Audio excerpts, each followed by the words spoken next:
Ya, tasnya dilepas dulu ya. Lepas dulu apa ya? Oi, Nangoy. Animun.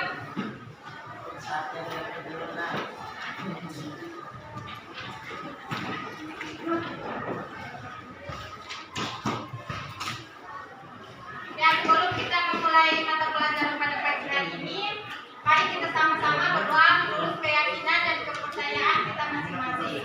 Doa dimulai.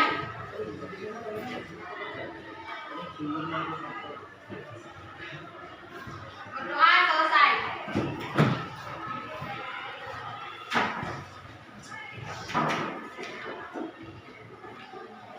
Dengarin ya, ibu absen. Alimun, Hadir. Alijar, Bintang Najwa, Apa? Dewi Sulistiawati, Elsa Wadiatul, Esi, Farhansa Nurman, Hadir, Bu. Fitra Ramadan, Hadir. Impian Yudiudin, Hadir, Bu. Said Ali Rahmatullah, Sukardi, Juliana. Apa?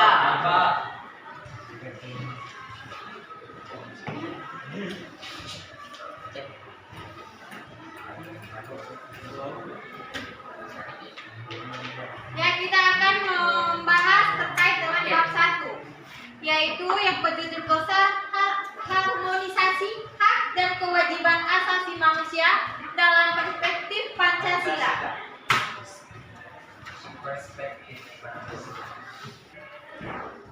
Ya, dalam materi harmonisasi hak dan kewajiban asasi manusia dalam perspektif Pancasila, ada 4 subbab yang akan kita bahas. Yang pertama, konsep hak dan kewajiban asasi manusia. Yang kedua, jenis-jenis pelanggaran hak asasi manusia. Yang ketiga, kasus-kasus pelanggaran hak asasi manusia. Dan yang keempat, upaya penegakan hak asasi manusia. Langsung saja, yang pertama itu makna dari hak asasi manusia. Siapa yang pernah mendengarkan kata hak asasi manusia? Pernah? Apa sih hak asasi manusia? Angkat tangan. Ya, silakan. Hak asasi manusia adalah hak yang dimiliki seseorang yang bersifat mutlak dan tidak dapat diganggu oleh orang lain. Ya, ada lagi? Ya, silakan kita. Hak asasi manusia adalah hak dasar yang melekat pada diri manusia secara kontras universal dan abadi sebagai Allah Maha Esa. Ulang. Hak asasi manusia adalah hak dasar yang melekat pada diri manusia secara kontras universal dan abadi sebagai anugerah Tuhan yang Maha Esa. Iya, ada lagi? Hak yang dimiliki oleh setiap manusia yang tidak dapat diganggu gugat apalagi dibagi. Iya, ada lagi? Ya. Ya.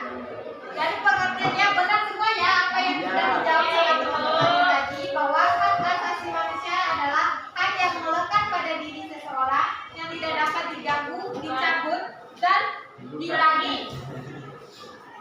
Adapun dari pengertian hak asasi manusia menurut Undang-Undang Nomor 39 Tahun 1999, hak adalah hak dasar yang dimiliki manusia sejak lahir dan sebagai anugerah Tuhan yang Maha Esa yang wajib dihormati, dijunjung tinggi, dilindungi oleh negara, hukum, pemerintah, dan setiap orang. Adapun dari sifat hak asasi manusia, sifat hak asasi manusia ada 4. Yang pertama, universal, yang artinya menyeluruh, berlaku untuk semua orang tanpa ada pengecualian. Yang kedua, ada utuh, yang artinya hak tidak dapat dibagi. Yang ketiga, hakiki, yang berarti dimiliki manusia sejak lahir sebagai hak dasar dari Tuhan yang Maha Esa. Dan yang keempat yaitu permanen atau kekal, yang artinya hak asasi manusia tidak dapat dipindahkan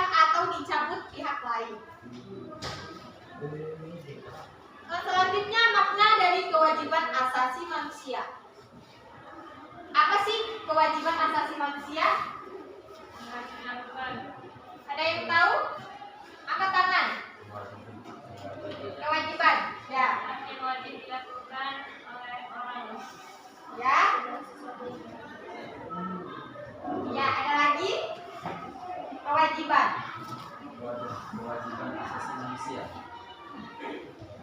Sesuatu yang harus dilaksanakan. Ya, sesuatu yang harus Bersifat dilaksanakan. mengikat. Ya, di sini Ibu mengambil menurut pendapat Profesor Dr. Notonegoro, kewajiban asasi manusia atau HAM, yaitu beban yang diberikan kepada seseorang dan bersifat mengikat sebagai suatu hal yang harus dilaksanakan tanpa ada pengecualian. Yang ketiga, contoh dari pelanggaran kewajiban asasi manusia. Tadi sudah dijelaskan pengertian dari hak dan kewajiban asasi manusia. Sekarang contoh dari pelanggaran kewajiban asasi manusia. Tolong satu siswa, tolong dibacakan ya. Ya, silakan Putri. Tidak membayar pajak. Ya, yang kedua. 2. Melanggar hak asasi manusia orang lain. Yang ketiga. Tidak mematuhi aturan lalu lintas. Dan yang keempat. Merusak fasilitas umum dan membuang sampah sembarangan. Ya, ini di antara beberapa contoh dari pelanggaran kewajiban asasi manusia.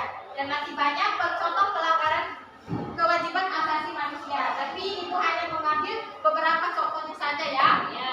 Yang selanjutnya. Nah, sekarang pertanyaan Ibu sudah dijelaskan kan apa sih pengertian hak dan kewajiban asasi manusia? Ya. Pertanyaannya, manakah yang lebih dahulu? Hak atau kewajiban? Kewajiban. Ham. HAM. Kewajiban. Kewajiban. HAM. Orang. Ya. Manakah yang lebih dahulu? Hak atau kewajiban? HAM. Ham. Kewajiban. Apa alasannya? Kewajiban. Hak akan kita dapatkan jika kita melaksanakan kewajiban. Kewajiban akan kita lakukan Iya, Ibu. jika kita mendapatkan HAM. Ya.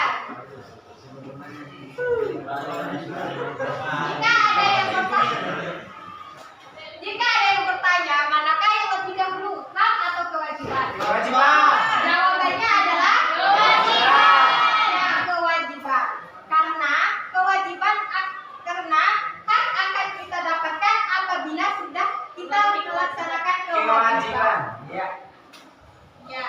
Selanjutnya yaitu jenis-jenis pelanggaran hak asasi manusia. Nah, jenis-jenis pelanggaran hak asasi manusia ada 2. Yang pertama, pelanggaran hak asasi manusia ringan dan pelanggaran hak asasi manusia berat. Satu siswa tolong bacakan. Jadi kan Ajar. Ya, Dewi yang pelanggaran hak asasi manusia ringan dan Ivan pelanggaran hak asasi manusia berat. Pelanggaran hak asasi manusia ringan adalah pelanggaran yang tidak mengancam nyawa seseorang, namun merugikan orang tersebut. Ya. pelanggaran hak asasi manusia berat dalam pasal 104 ayat 1 Undang-Undang Hak Asasi Manusia. Contohnya seperti pembunuhan massal, pembunuhan sewenang-wenang, atau di luar putusan pengadilan. Ya. Selanjutnya yaitu contoh dari pelanggaran hak asasi manusia ringan dan berat. Di sini contoh dari HAM ringan. Yang pertama yaitu perlakuan tidak adil dalam persidangan. Sering kita jumpai. Iya Ibu, sering Ibu. Sering. Disobok Ibu, disobok. Ya. Ibu. Yang kedua tidak mendapat keadilan sosial di tengah masyarakat. Ya. Yang ketiga, orang tua yang memaksakan kehendaknya kepada anaknya untuk mengambil jurusan tertentu dalam perkuliahan, padahal itu bukan keinginan dari anak tersebut. Ini termasuk pelanggaran asasi manusia ringan. Dan masih ada banyak lagi contoh pelanggaran hak asasi manusia ringan. Nah, selanjutnya itu contoh pelanggaran hak asasi manusia berat. Yang pertama genosida. Genosida yaitu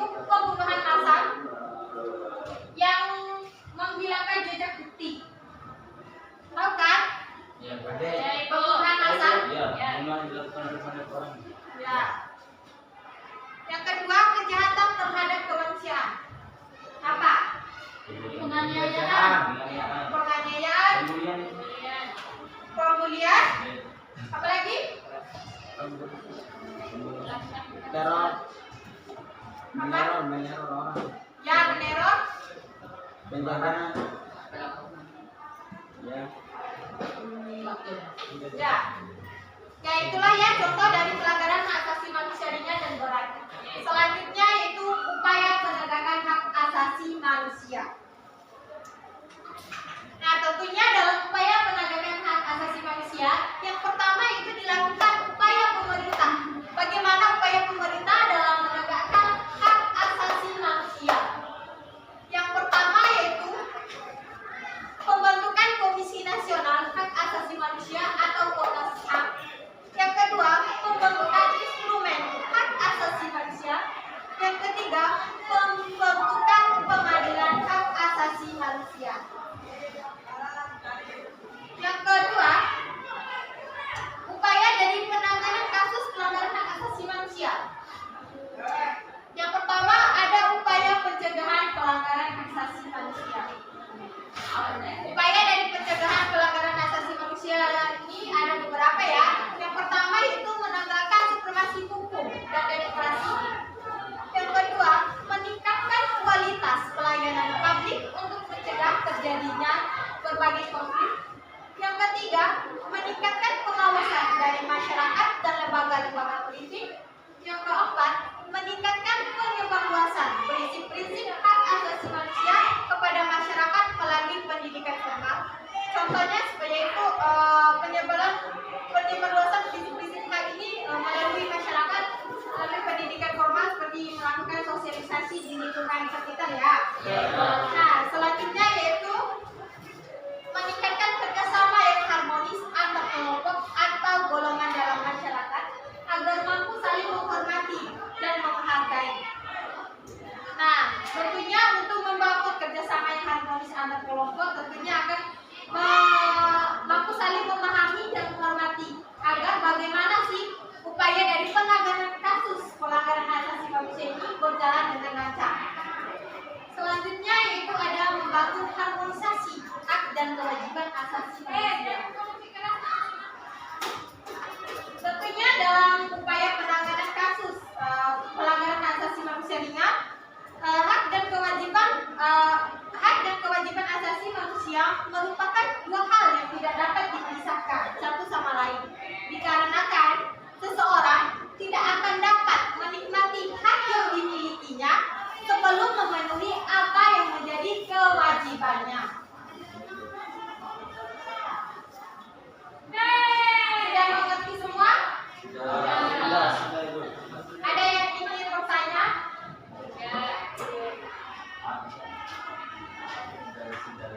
Ya, sudah ya. Sudah tidak ada yang bertanya. Ya, kesimpulan dari pelajaran pada pagi hari ini, harmonisasi hak dan kewajiban asasi manusia dalam perspektif Pancasila itu bagaimana sih pengertian dari hak dan kewajiban asasi manusia dan apa saja sih jenis-jenis pelanggaran hak asasi manusia. Ada jenis pelanggaran HAM ringan dan HAM berat. Yang ketiga ada kasus-kasus pelanggaran hak asasi manusia dan bagaimana sih upaya dari penegakan hak asasi manusia. Itu bagaimana pemerintah mengupayakan atau upaya dalam melaksanakan pelanggaran hak asasi manusia.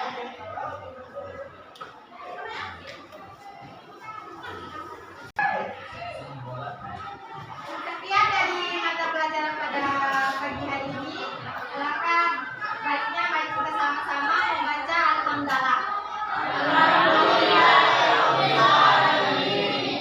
Sekian dari Ibu. Wassalamualaikum warahmatullahi wabarakatuh.